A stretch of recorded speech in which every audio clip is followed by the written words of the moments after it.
Hello everyone! You see, being an artist isn't just about making art anymore, especially when you're sharing your work online.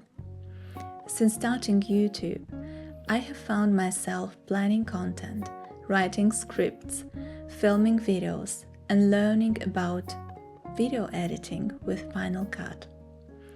I'm an analog person at heart. Give me paint and paper and I know what to do. But video editing is a completely different story.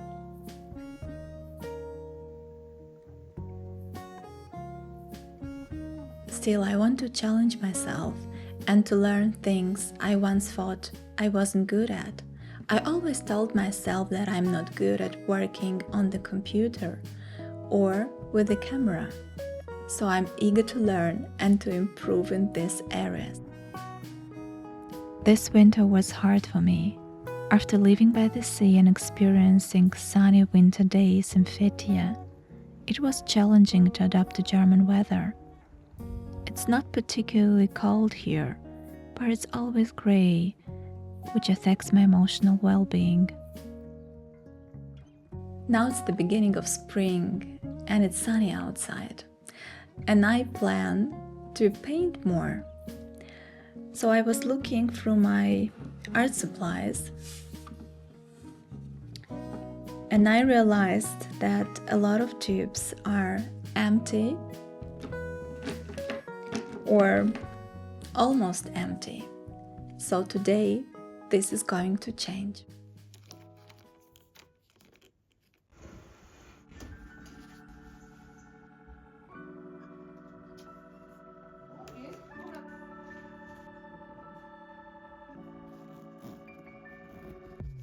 I was at Boesner, at the biggest professional art supply store here in Cologne. Let me show you what I've got.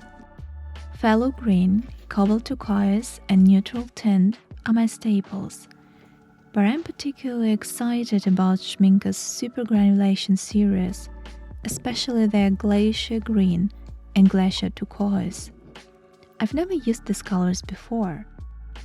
I typically prefer single pigment colors.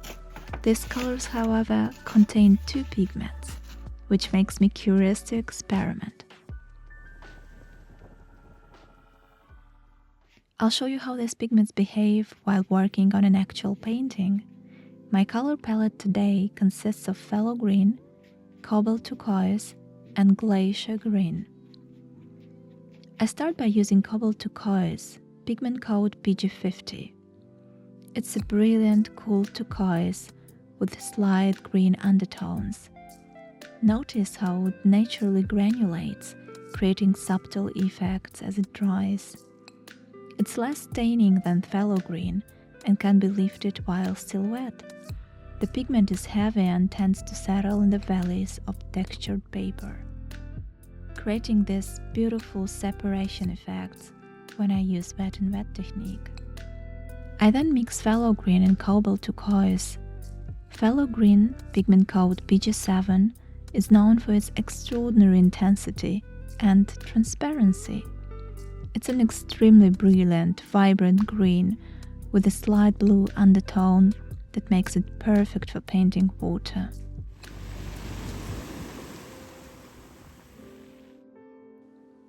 What makes PG7 so special for seascapes is that it creates smooth, even washes without granulation. The transparency of this color allows the texture of the paper to show through. This is the beauty of the watercolor paintings.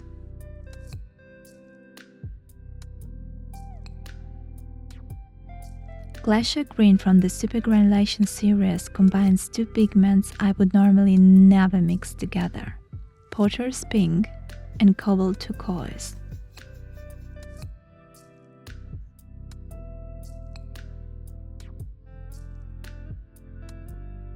Look at the texture it creates on the wet paper. The pigments separate into fascinating patterns. The Cobalt Turquoise is heavier and settles differently than the lighter Potter's Pink. While Phthalo Green gives me smooth, even coverage, Glacier Green breaks apart in unpredictable ways. It reminds me of stones and the ever-changing nature of the water, though it's darker than I expected.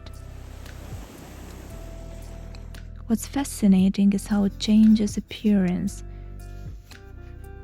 depending on paper texture and wetness. I don't actually see the pink undertones I expected. They look more like neutral tint or brown to me. But this combination creates exceptional visual texture that mimics water and rocks.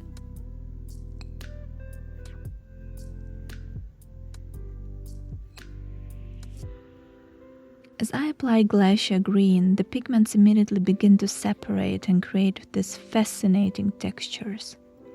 I think this color would be perfect for mindful painting exercises, where the goal is not the final product, but relaxation that can be achieved by simply observing how pigments move.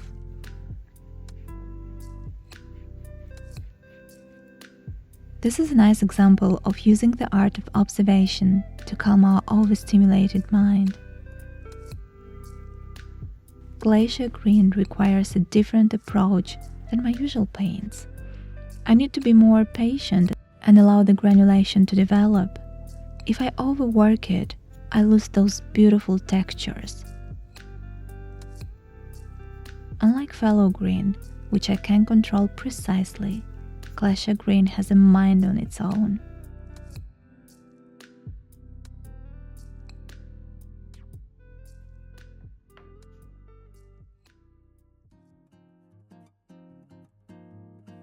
This painting session has been exactly what I needed. I've spent so much time on learning about video editing that sitting down with paint and paper, watching the colors blend, responding to what is happening on the paper, or sometimes not responding to what is happening on the paper, but just observing how the pigments move and do their own work. This felt like art retreat for me. If you're feeling stuck or overwhelmed, I hope this video reminds you to come back to what you love, or try something slightly different like I did today, just by using one new watercolor tube. Make time for yourself and do something that makes your heart smile. Take care, and I will see you in the next video.